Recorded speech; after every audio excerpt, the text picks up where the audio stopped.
अस्सलाम वालेकुम everyone, this is Miya. Hope सब लोग ठीक होंगे। मेरी वीडियोस आपको पसंद आ रही होंगी। आज ही हम लोग असाइनमेंट के बारे में कर रहे हैं।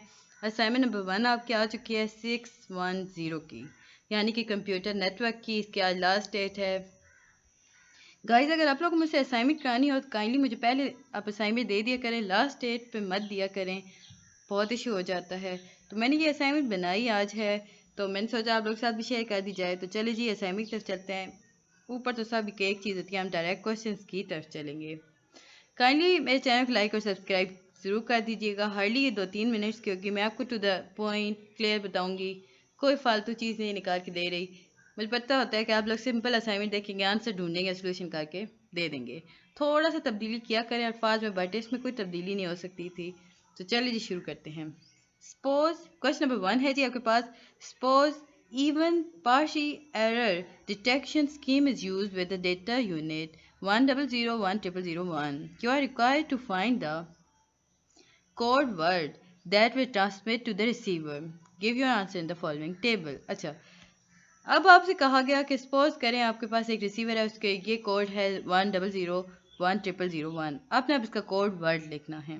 हम लोगों ने जब लेक्चर नंबर 3 को किया था, यानी 2 के बाद जो 3 और 4 को में हमने मिक्स किया था इसमें, तो उसमें हमने देखा कि 1001001 के बाद हम जब भी कोड वर्ड यूज़ करते हैं तो 1 का इजाफा कर देते हैं। सो यहाँ पे हमारे पास आंसर डायरेक्ट आया 1001001.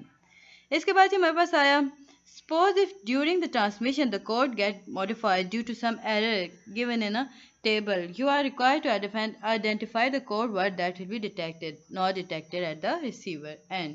पहला है जी आपके पास 111, ये नॉट डिटेक्टेड होता है। ये देखिए इवन नहीं है ना, ऑड है। जितनी चीज़ें ऑड चलेंगी लास्ट में अगर हमारे पास आ रही हैं तो वो नॉट डिटेक्टेड होंगी, जो इवन आएगी वो डिटेक्टेड होगी। सेकेंड जी 11 है, वो डिटेक्टेड है क्योंकि वो इवन चल रहा है।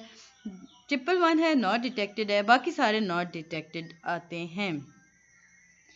अब शेयर रिसोर्सेज क्वेश्चन नंबर 2 था आपके पास। Suppose there is a local area wide network of 4 computer. आपके पास 4 कंप्यूटर दे दिए गए थे A B C D, assessing a single share resource. These computers want to send the data at the same time on the shared transmission medium. अब आपके पास ये resources हैं, उसमें 4 कंप्यूटर आपके साथ अटैच कर दिए गए। अब वो ट्रांसमिट डेटा करना चाहते हैं, तो क्या करेंगे? फिर आपके पास एक क्वेश्चन दिया गया जी, उसी को थोड़ा सा इन्हांस करके बताया गया कि suppose it's the turn of a computer A which want to send a file of 12 megabytes या MB to computer D. Your task is to calculate how much time the computer A will take to transfer this file on a shared transmission medium with 56 kbps capacity. Mention all calculation steps and provide your answer with proper unit. In the above network, the concept of packet is not utilized. यहाँ कहा गया कि concept of packet is not utilized. अब ये कैसे होगा?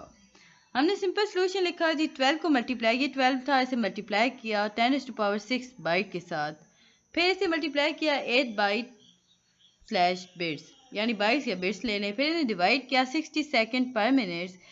Multiplication का sign हमने दोबारा ऐड किया, 56 को मल्टीप्लाई किया 10⁻3 बिट्स पर सेकेंड के ऊपर।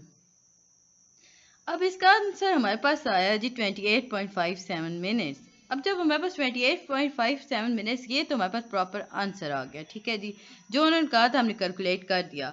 अब उन्होंने कहा था स्टेप्स भी बताएं, तो हम अब स्टेप्स की तरफ जाएंगे। आप लोग स्टेप्स की हेडिंग दीजिएगा। 12 मल्टीप्लाई बाई 10⁻6 हमने चेक किया, 12 के साथ हमने 6 ज़ीरो ऐड कर दिए, फिर 12 के साथ 6 ज़ीरो ऐड करके हमने 8 बाइट को मल्टीप्लिकेशन दे दी, क्योंकि यहाँ पे 10⁻6 था तो लाजमी बात है इसका आंसर 1260 आएगा हमारे पास।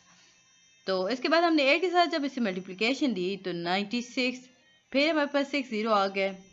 यूँ अगर हम इसे कन्वर्ट करते हैं 96 मल्टीप्लाई बाय 10⁻6, फिर इसके बाद हमारे पास सेकंड आया था जी 56 मल्टीप्लाई बाय 60। अब देखिए ये 56 था, ऐसे हमने मल्टीप्लाई यूँ कर सकते हैं, आप थोड़ा सा चेंज कर लीजिएगा 60 मल्टीप्लाई बाय 56, तो यूँ हमारे पास आंसर आएगा जी 3360, फिर 30 आ जाएंगे 96, फिर 60 हमने नीचे लाए, डिवाइड किया 3360 को, और इनको जब हमने डिवाइड किया तो हमारे पास आंसर आया जी 28.57 मिनट्स। जो कि हमने प्रूव कर दिया। मैंने टू द पॉइंट बताया, मैंने आपको ये नहीं बताया कि यहाँ 1000 आता है, यहाँ लैक आता है, ये होता है वो होता है। आप लोगों को जो इंटरेस्ट का पॉइंट था हम लोगों ने सिंपल उसी को डिस्कस किया। होप्स आपको पसंद आई होगी मेरी वीडियो। मेरे चैनल को लाइक और सब्सक्राइब जरूर कीजिएगा। हार्डली 2 to 3 मिनट्स की वीडियो थी गाइस। अगर आप लोग को इसके लेक्चर्स लेने हैं शॉर्ट और important MCQs related, long question related, short question related, तो मेरे चैनल पर जाके CS610 की ओपन कीजिएगा प्ले लिस्ट को, तो आपको बेहतरीन टू द पॉइंट लेक्चर्स मिल जाएंगे। इसके बाद आपको किसी भी फाइल की ज़रूरत नहीं रहेगी, ये मेरी गारंटी है आपको। तो मिलते हैं जी नेक्स्ट वीडियो में, तब तक के लिए अल्लाह हाफिज़।